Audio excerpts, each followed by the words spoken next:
The asteroid mining station Kepler-7 had been Zara's home for 3 years, ever since the Galactic Council branded her people as dangerous rebels. The Valerian species was known throughout the galaxy for their ethereal beauty and powerful telepathic abilities, but those same gifts had made them targets when they refused to join the Council's expanding empire. Zara pressed her pale blue hand against the cold viewport, watching Earth grow larger in the distance. Her silver hair floated weightlessly around her shoulders in the low gravity, and her violet eyes reflected the planet's swirling clouds. Behind her, 2 other exiled Valerians worked at the control panels. "The human authorities have finally approved our landing request," announced Lyra, her emerald-scaled companion from the aquatic world of Nerida. Her gills fluttered nervously as she spoke, a sign of anxiety among her people. "They've designated a landing zone in what they call New Mexico." The third member of their small group, Kira, looked up from her meditation circle. The feline-like Felixian's golden fur shimmered as she stretched, her cat-like ears twitching with interest. "After 18 months of negotiations, they're finally letting us stay. I was beginning to think we'd be wandering space forever." Their ship, a small but efficient Valerian transport called the Star Whisper, had been their home since fleeing the persecution on their homeworlds. Each woman represented a different species that had fallen afoul of the Galactic Council's increasingly authoritarian rule. Earth, surprisingly, had offered them sanctuary when no other world would. "The humans are strange," Zara mused, still watching the blue planet. "Every other species in the galaxy either fears us or wants to use us. But these humans, they just asked if we needed help." The landing procedure took several hours.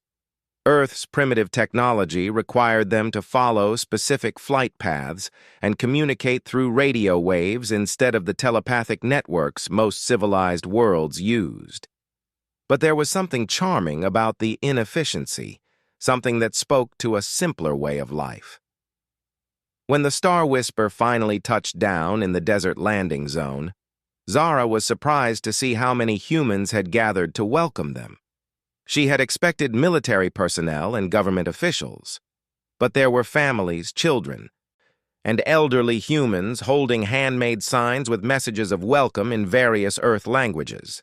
The ship's airlock hissed open, and Zara stepped out first, her advanced environmental suit automatically adjusting to Earth's atmosphere. The gravity felt heavier than she was used to, but not uncomfortably so. What struck her immediately was the warmth of the sun on her face and the incredible richness of scents carried on the wind. A man in his 30s approached them, wearing what appeared to be formal human attire. He had kind brown eyes and an easy smile that seemed genuine rather than diplomatic. "Welcome to Earth," he said, extending his hand in the human gesture of greeting. "I'm Dr. Marcus Chen, Director of the First Contact Program.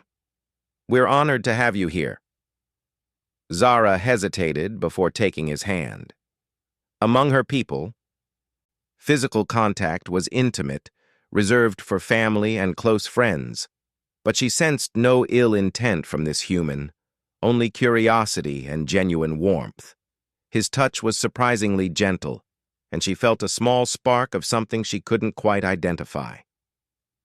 "I am Zara of House Stellaris," she replied formally. "These are my companions, Lyra of the Deep Current and Kira of the Moonlit Pride. We are grateful for your people's hospitality." Dr. Chen's smile widened.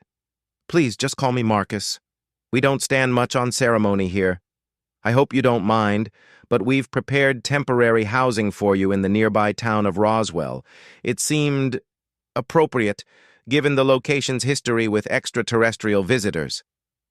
Lyra's gills fluttered with what Zara recognized as amusement. "You mean the crashed weather balloon incident your government covered up in 1947? Marcus looked genuinely surprised. "You know about that?" "We know about many things," Kira said with a purr-like laugh. "Your species' attempts at covering up contact with other worlds are rather endearing, actually. Most civilizations either embrace galactic contact immediately or reject it violently. Humans seem to want to believe, but are afraid to hope. The ride to Roswell was an adventure in itself. The human vehicles were primitive compared to their gravity-controlled transports, but there was something thrilling about feeling the road beneath them and watching the landscape blur past through transparent aluminum windows. Zara found herself fascinated by everything: the strange Earth vegetation, the alien architecture of human buildings, even the way other vehicles shared the roadway in an organized chaos that somehow worked. Their temporary home turned out to be a modest house on the outskirts of Roswell, complete with what Marcus called a backyard and something called a barbecue grill. The furnishings were simple but comfortable, designed with their different physiologies in mind. Someone had clearly put thought into making them feel welcome. "The town council wanted me to give you an official welcome dinner tonight," Marcus explained as he showed them around. "Nothing fancy, just a chance for people to meet you and for you to get a feel for our community. But if you're too tired from the journey—" "We would be honored," Zara said, surprising herself with her eagerness. Something about this human's manner put her at ease. On Valeria, hospitality was considered sacred. It seems your people share this value. That evening, the community center was packed with humans of all ages. Zara had expected awkwardness or fear, but instead found genuine curiosity and warmth. Children asked innocent questions about their homeworlds. Teenagers wanted to know about space travel, and adults shared stories of their own cultures and traditions. An elderly woman named Betty brought them something called apple pie, explaining that it was a traditional Earth welcome gift. When Zara tasted it, the combination of sweet fruit and flaky crust was unlike anything she had ever experienced. Her telepathic abilities picked up the love and care that had gone into making it, and she found herself unexpectedly moved. "This is extraordinary," she told Betty. "I can sense the emotions you put into its creation. Among my people, food prepared with such care would be considered a great gift." Betty beamed with pride. "Well, honey, that's exactly what it is. A gift from our family to yours." As the evening progressed, Zara found herself drawn repeatedly into conversation with Marcus. Unlike many humans she had studied in their database, he seemed genuinely interested in understanding their cultures rather than just cataloging their differences. He asked thoughtful questions about Valerian philosophy, listened intently to Lyra's descriptions of underwater cities, and laughed appreciatively at Kira's hunting stories. "Your people fascinate me," Marcus admitted as they stood on the community center's porch, looking up at the star-filled desert sky. "Most species we've studied through long-range observation seem to follow predictable patterns, but humans appear to be wonderfully chaotic." "Chaotic can be good," Marcus replied. "It means we're unpredictable enough to surprise ourselves sometimes. Take tonight, for example. 6 months ago, I was a xenobiology professor teaching theoretical courses about the possibility of extraterrestrial life. Now I'm having dinner with 3 beautiful aliens who've become refugees, and somehow it feels like the most natural thing in the world." Zara felt that strange spark again at his words. Stronger this time. "You called us beautiful." Marcus looked embarrassed. "I'm sorry if that was inappropriate. I know different species have different standards of—" "No," Zara interrupted gently. "It's not inappropriate, it's just unexpected. Most beings see us as either useful for our abilities or dangerous because of them. We're rarely seen as simply ourselves." They stood in comfortable silence for a moment, watching the stars. Zara could identify several of the constellations from her navigation training, but from Earth's perspective, they looked different, almost magical. "What's it like?" Marcus asked quietly. "Being exiled from your home?" The question caught Zara off guard. Most humans had focused on the exotic aspects of their journey or their special abilities. No one had simply asked how it felt to lose everything. "Lonely," she admitted. Even with Lyra and Kira, there's an emptiness where home used to be. We carry our cultures with us, but traditions need communities to truly live. We've been trying to preserve what we can, but sometimes I wonder if we're just keeping museum pieces alive. Marcus turned to face her fully. What if you didn't have to just preserve them? What if you could share them? Let them grow and change and become something new? What do you mean? Well, humans have a long history of taking in refugees and letting their cultures blend with ours. We're not the same species we were 1,000 years ago because we've learned from everyone who's joined us. Maybe your traditions don't have to stay frozen in time. Maybe they can become part of something larger. Zara stared at him, feeling something shift inside her chest.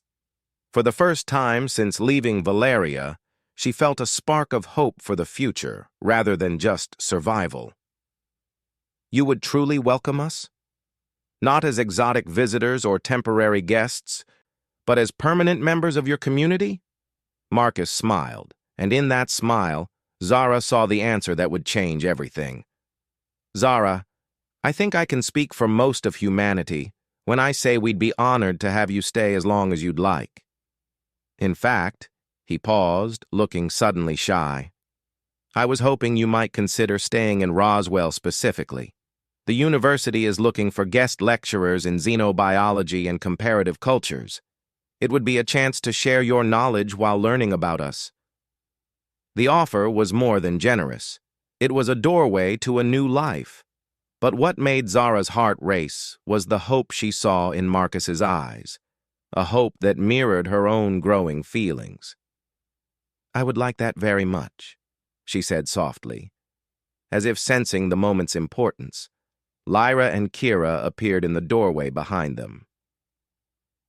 The humans want to teach us something called line dancing, Lyra announced, her gills bright with excitement.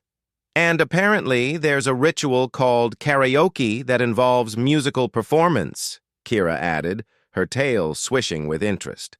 Zara laughed, the sound light and genuine for the first time in months. Then we should learn. After all, we're going to be neighbors. Marcus extended his arm to her, another human gesture she was beginning to appreciate. Shall we go discover what other traditions your new community wants to share? As they walked back into the warmth and laughter of the community center, Zara realized that Exile might not have been an ending after all. It might have been the beginning of something wonderful she never could have imagined. 3 months had passed since their arrival in Roswell, and Zara found herself falling in love with Earth in ways she never expected. Not just with the planet itself, though the desert sunsets still took her breath away, but with the intricate web of human relationships and customs that made up daily life. Her position at the university had proven more fulfilling than any work she'd done on the mining station.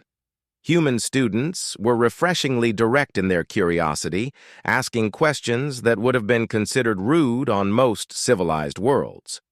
They wanted to know everything: how telepathy actually worked, what it felt like to see colors beyond human visual range, whether she missed the taste of Valyrian foods. But it was Marcus who continued to surprise her most. Their professional relationship had gradually evolved into something deeper, though neither had acknowledged it directly. He had a habit of bringing her coffee in the mornings, having learned that she enjoyed the bitter earth beverage. She had started leaving small gifts on his desk, flowers that changed color based on the viewer's emotions, crystals that hummed softly when touched, tiny fragments of her homeworld that she'd managed to save. Your people's approach to education is fascinating, Zara told him one afternoon as they walked across the university campus. On Valeria, knowledge was transferred directly through mental links, efficient but lacking in personality. Marcus laughed, adjusting his backpack full of student papers. Personality is definitely what human education has in abundance, sometimes too much. Did you see what Jennifer wrote in her essay about Felixian hunting practices? The one where she compared Kira's techniques to her cat's method of catching toy mice? That's the one. I wasn't sure whether to grade it as insightful comparative analysis or complete misunderstanding of an apex predator culture. Zara smiled, enjoying the easy banter that had developed between them. Kira actually found it hilarious. She's been leaving toy mice in strategic locations around the house ever since. They had reached the small cafe where they often grabbed lunch between classes. The owner, a cheerful woman named Rosa, had quickly learned their preferences and always had Zara's preferred fruit salad ready. Today, however, she looked troubled. "Marcus, Zara, I'm glad you're here," Rosa said, wringing her hands. "There's been some kind of situation. Government people were here this morning asking questions about you and your friends." Zara felt a familiar chill of fear. Throughout the galaxy, government people asking questions about refugees rarely led to good outcomes. "What kind of questions?" Marcus asked, his voice carefully controlled. "They wanted to know about your daily routines, who you talked to, whether you'd displayed any unusual abilities. They seemed particularly interested in that healing thing you did for Mrs. Patterson's arthritis. 3 weeks ago, Zara had impulsively used her biokinetic abilities to ease an elderly woman's joint pain. It had been a small gesture of kindness, something any Valerian would do for a neighbor in distress. She hadn't considered that humans might view it differently. "Were they hostile?" Zara asked, though she already suspected the answer. "Not hostile exactly, but intense. They left business cards." Rosa pulled out 2 crisp white cards. "Said they wanted to schedule a meeting with you 3. Official government business." Marcus took the cards, his expression darkening as he read. "Department of Enhanced Individual Monitoring. I've never heard of this agency." Zara's enhanced hearing picked up the approaching sound of multiple vehicles. Through the cafe window, she could see 3 black SUVs parking outside. Her empathic abilities immediately sensed the occupants, focused, determined, and carrying an undercurrent of fear masked by professional detachment. "They're here," she said quietly. 6 people in dark suits emerged from the vehicles, moving with military precision. The leader, a stern-faced woman in her 50s, headed directly for the cafe entrance. "Dr. Zara of House Stellaris," the woman announced upon entering. "I'm Agent Sarah Mitchell, Department of Enhanced Individual Monitoring. We need to discuss your unauthorized use of xenobiological abilities on human civilians." The cafe fell silent. Other patrons turned to stare, and Zara could feel their mixture of curiosity and growing unease. This was exactly what she had feared. The moment when human hospitality turned to human suspicion. "What seems to be the problem, Agent Mitchell?" Marcus stepped slightly in front of Zara, a protective gesture that didn't go unnoticed. "The problem, Dr. Chen, is that we have 3 unregistered aliens with documented dangerous abilities living among civilians without proper oversight. Mrs. Patterson's miraculous recovery from arthritis has been noted. We've also received reports of the Neredan individual demonstrating hydrokinetic abilities at the public pool, and the Felixian has been observed displaying enhanced physical capabilities during recreational activities." "Helping people isn't dangerous," Zara said, finding her voice. "Mrs. Patterson was in pain. I simply eased her suffering.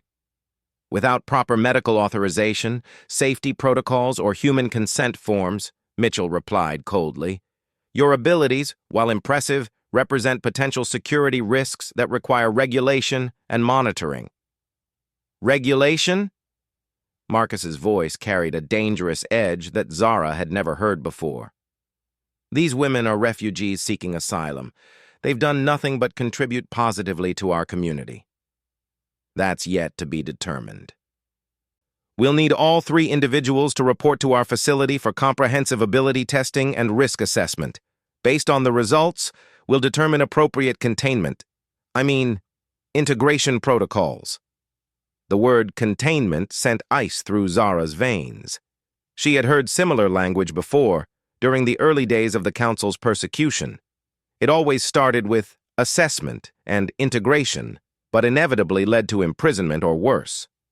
"And if we refuse?" Zara asked, though she already knew the answer. "Then you'll be classified as potentially hostile alien entities, and your asylum status will be revoked.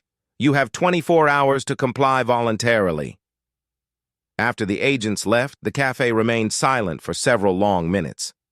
Finally, Rosa broke the tension by loudly declaring, "Well, that's the biggest load of bureaucratic nonsense I've heard since they tried to regulate my grandmother's tamale recipe." Her words seemed to break a spell.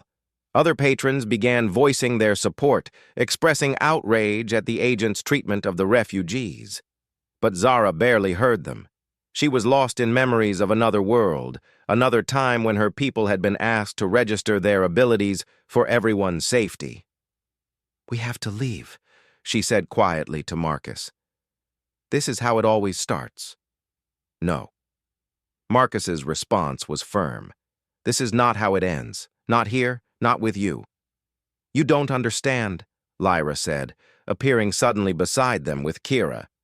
They had clearly sensed the disturbance and come to investigate. "We've been through this before. First it's registration, then it's monitoring, then it's experimentation, and finally it's elimination. The pattern never changes." "Maybe not elsewhere," said a new voice. They turned to see Mayor Davidson entering the cafe, accompanied by Sheriff Rodriguez and several other community leaders. "But you're not elsewhere. You're in Roswell, New Mexico, United States of America, and we take care of our own." Over the next several hours, Zara witnessed something she had never seen before: an entire human community mobilizing to protect 3 alien refugees. Phone calls were made to lawyers, civil rights organizations, and elected officials. The university announced its full support for its guest lecturers. Local businesses posted signs declaring themselves alien-friendly establishments. Most surprisingly, the media attention worked in their favor. When the story broke on local news, then national networks, the narrative focused not on alien threats, but on government overreach against peaceful refugees. Social media exploded with support using hashtags like "Protect Our Aliens" and "Roswell Resistance." "How are they doing this?" Kira asked in wonder, watching news coverage in their living room. "In every other world we've known, authorities speak and citizens comply." "Humans are different," Marcus explained, settling beside Zara on the couch. "We have a long history of telling authority figures where they can stick their regulations when they violate basic principles of decency. It's one of our most endearing traits." The doorbell rang, and Zara tensed until she recognized the approaching emotions: determination, excitement, and genuine affection. Marcus opened the door to reveal a crowd of neighbors carrying covered dishes and signs. "Potluck protest," announced Betty, the pie-making grandmother. "We figured if those government folks want to monitor you, they can watch us having a good old-fashioned block party." The impromptu gathering lasted until well after midnight. Humans of all ages came to express support, share food, and learn more about their alien neighbors. Children drew pictures of Zara's home world based on her descriptions. Teenagers taught Lyra complicated handshake sequences that she executed perfectly with her enhanced reflexes. Adults listened with fascination as Kira described the philosophy of the hunt as more than mere survival. As the evening wound down and neighbors began heading home, Zara found herself alone with Marcus on the porch swing they had installed the previous month. "I've never experienced anything like this," she admitted, watching the last stragglers wave goodbye. "On Valeria, we valued individual excellence and achievement, but this collective response to injustice, it's beautiful in a way I couldn't have imagined." "It's not perfect," Marcus said honestly. "We humans have a terrible history of fear and prejudice, but we also have this capacity for growth, for recognizing when we're wrong and trying to do better. Sometimes it takes a while, but we usually get there eventually." "And if we don't get there this time?" If the government decides we're too dangerous to remain free? Marcus was quiet for a long moment, considering his words carefully. Then we'll figure out another solution, together, because that's what people do when they care about each other. The simple declaration hit Zara with unexpected force. Care. Such a small word, but loaded with implications that made her heart race. "Marcus," she began, then stopped, unsure how to express what she was feeling. "I know," he said softly. "I feel it too. This thing growing between us. I've been trying to figure out the ethics of it, whether it's appropriate given everything you've been through." "And what have you concluded?" "That life is uncertain and precious, and when you find something worth holding on to, you hold on tight." He turned to face her fully. "I'm falling in love with you, Zara, not because you're exotic or alien, but because you're kind and brilliant and stronger than anyone should have to be. And if that's inappropriate given our circumstances, I'm sorry, but I can't help it." Zara felt warmth bloom in her chest, spreading outward until her entire being hummed with happiness. "On Valeria, we have a saying, love is the only force in the universe that makes exile feel like homecoming. Is that how you feel? Like you're coming home?"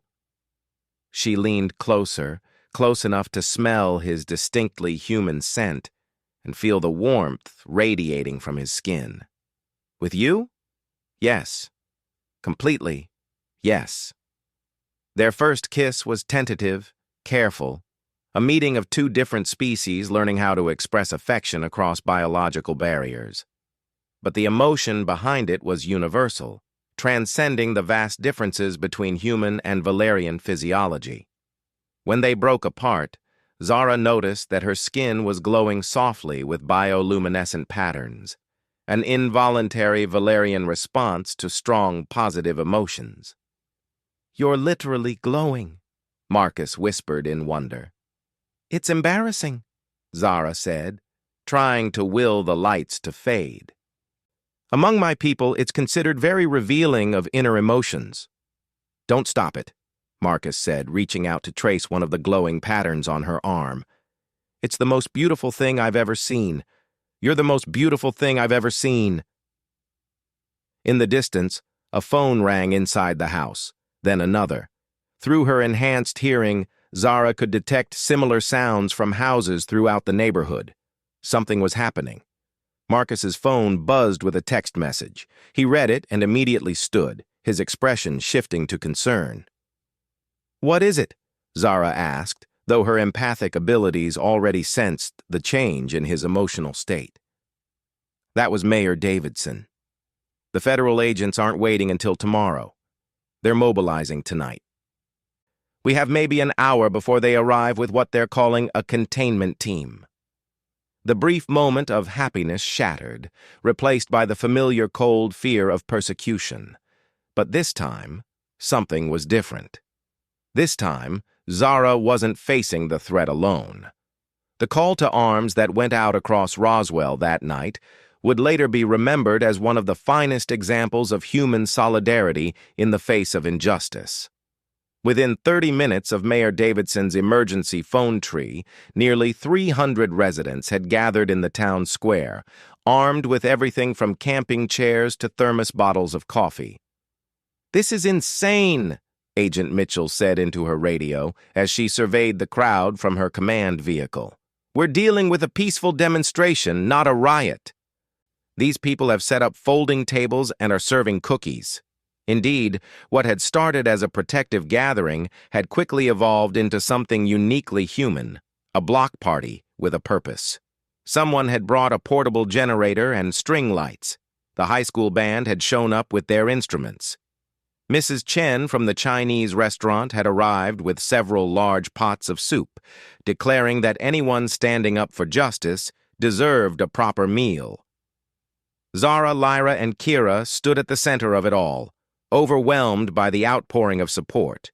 Humans they had known for months stood shoulder to shoulder with others they had never met, united by a simple principle. Their community members were being threatened, and that was unacceptable. I don't understand the strategic value of this gathering, Kira confessed, her enhanced feline hearing picking up conversations from across the square. If your government is truly determined to take us, what can civilians with folding chairs accomplish? You're thinking like a warrior, Marcus explained, arriving with a thermos of hot chocolate for Zara. But humans don't always fight with weapons. Sometimes we fight with witnesses. Indeed, the gathering was being live-streamed by multiple people, shared across social networks, and covered by news crews who had arrived seemingly from nowhere. What had been intended as a quiet, efficient government operation was now taking place under the brightest spotlight imaginable. Agent Mitchell, Sheriff Rodriguez approached the command vehicle with his hands visible but his posture confident. I need to inform you that you're operating in my jurisdiction without proper coordination. I'm going to have to ask you to explain the legal basis for this operation. Sheriff, this is a matter of national security. We have full authority under the Enhanced Individual Monitoring Act. Funny thing about that, Rodriguez replied with a slight smile. I've been a law enforcement officer for 23 years, and I've never heard of that act. So I had my dispatcher do some checking. Turns out it was signed into law exactly 6 days ago as an emergency executive order. No congressional oversight, no public comment period, no constitutional review. Agent Mitchell's expression tightened. The order is legal and binding.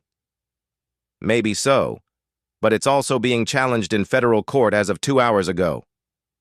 Seems some fancy civil rights lawyers in Washington got very interested very quickly in this situation. Until the courts rule, I'm treating this as a potential violation of my citizens' constitutional rights. The standoff continued for another hour, with neither side willing to escalate, but neither backing down. Zara found herself marveling at the complexity of human social structures. On most worlds, she knew, authority was absolute and resistance was futile. But humans had created this intricate system of competing authorities and overlapping jurisdictions that actually protected individual rights. Zara, a young voice called out. She turned to see Emma, an 8-year-old from her neighborhood, approaching with something clutched in her small hands. I made this for you. It was a drawing. Crude in the way of child art, but powerful in its sincerity.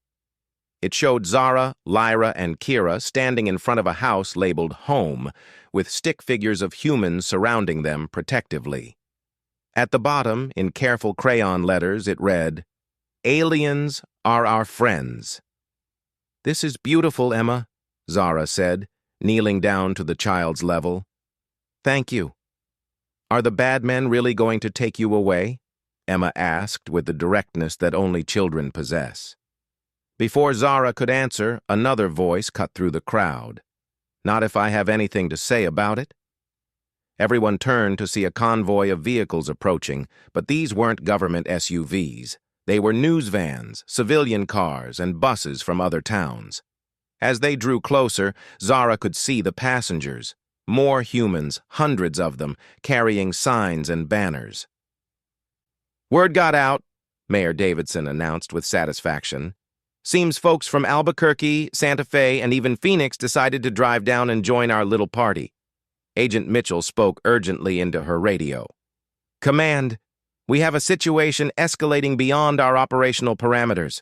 Request guidance on proceeding with a crowd of approximately 800 civilians. The response was apparently not what she wanted to hear, because her shoulders sagged noticeably. Dr. Sarah Liu, a physicist from Los Alamos National Laboratory, made her way through the crowd to reach Marcus and Zara. I came as soon as I heard, she said breathlessly. This is exactly the kind of xenophobic nonsense that gives science a bad name. Sarah? Marcus looked surprised. I didn't know you were interested in refugee rights. I wasn't. Until about 6 hours ago when I realized that 3 of the most scientifically significant individuals in human history were about to be locked up by bureaucrats who can't see past their own fear. She turned to Zara.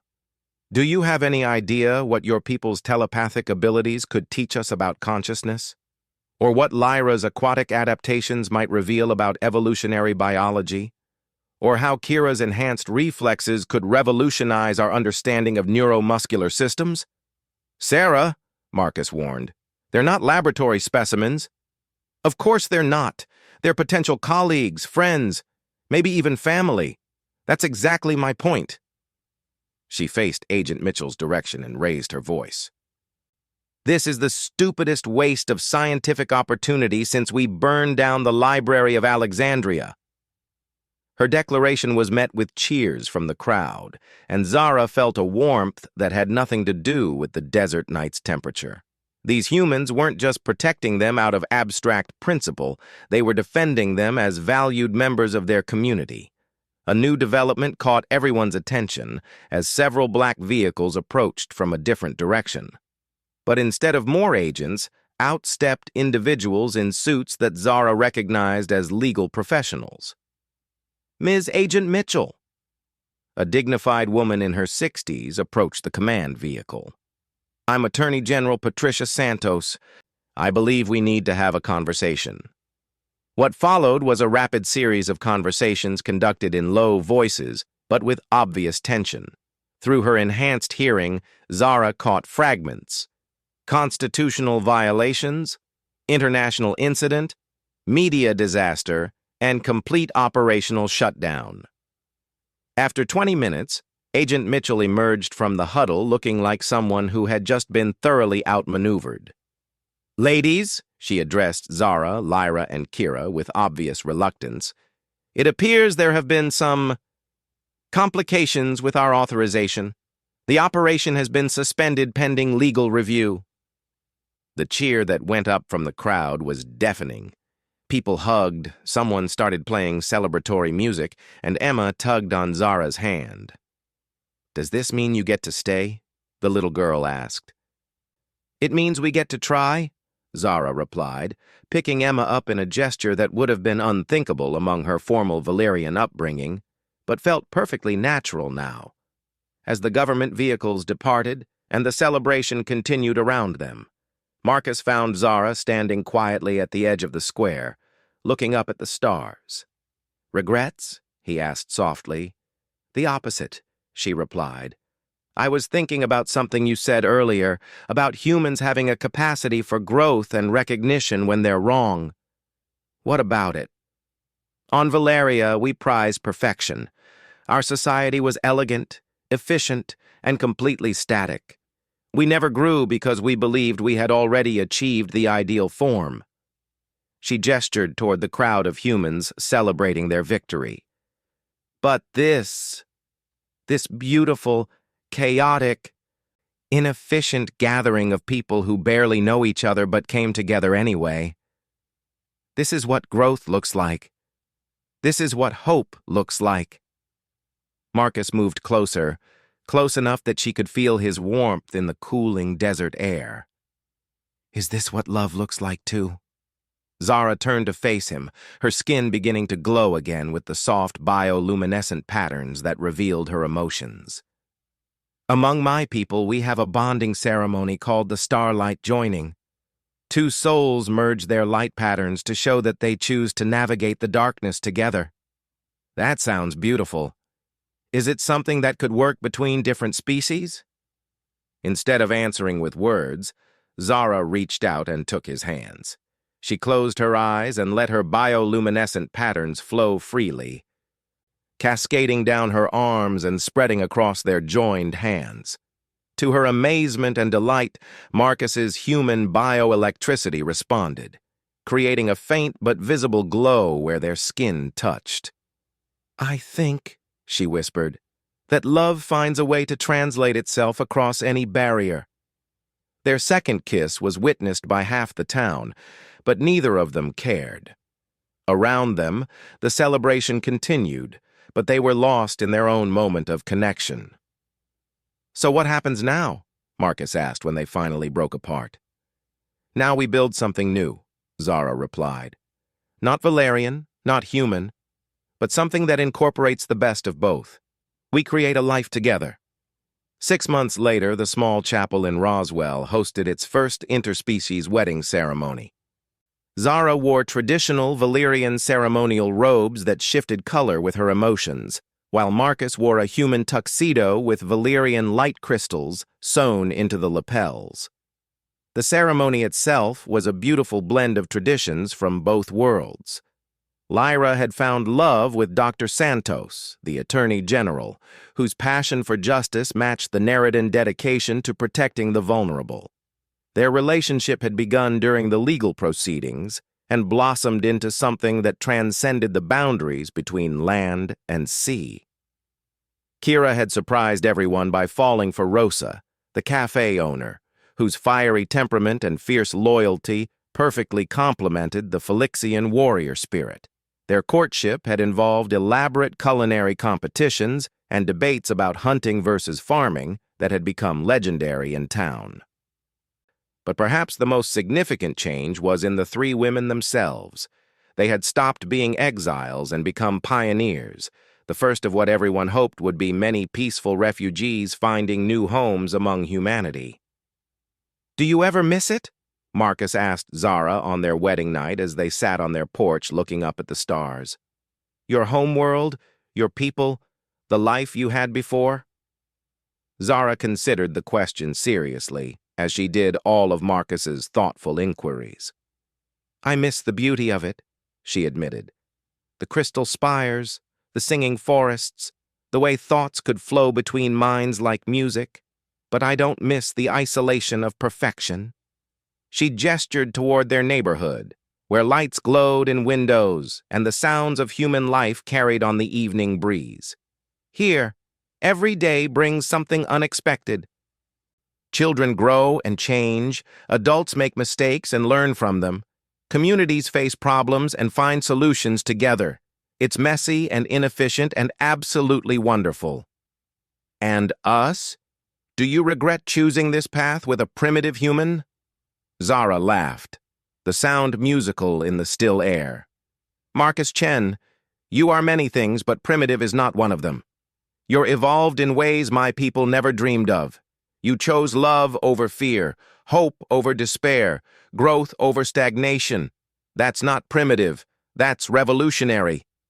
As if to emphasize her point, her skin began glowing again, the patterns more complex and beautiful than ever before. Marcus watched in wonder as the lights seemed to dance across her skin like aurora on a distant world. "I love it when you do that," he said softly. "Get used to it," Zara replied with a grin.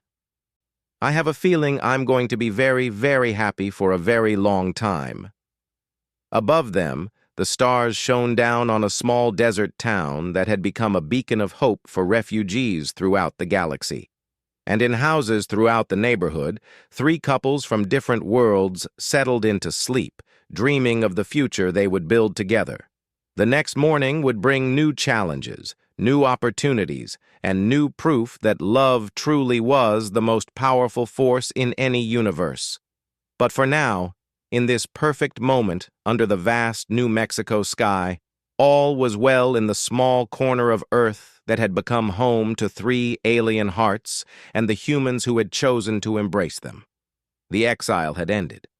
The romance was just beginning, and somewhere among the stars, other refugees looked toward Earth and dared to hope that they too might find a place where being different wasn't a crime, but a gift to be celebrated.